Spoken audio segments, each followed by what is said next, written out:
Alright, I'm going to show you how to put tracks on your TRX6. It's not too bad to do. First you're going to want a good power system. I want the Hobby Wing 3300 AXX R2. Really like it.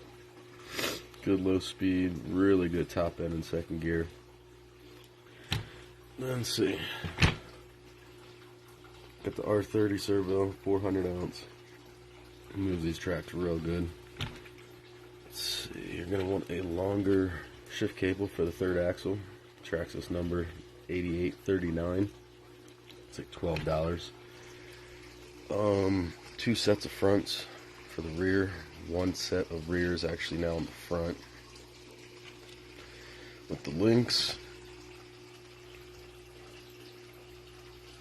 Pretty clean setup. We're going to move the rears 12.8, so we're going to move that to the back now.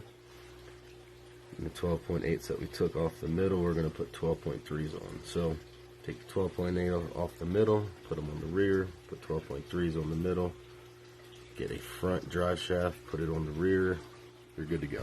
Pretty darn simple. The next mod is going to be rear steer. I think it's going to be real good on the rocks. Let's see. Cut the treads. There's another guy did a video, all terrain cut.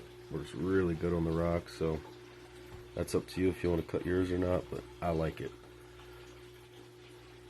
That's it really. So the selectable diffs, 2-speed, tracks, and things that tank. And it's a hell of a lot of fun. So give us a like, give us a subscribe, and see you on the next video.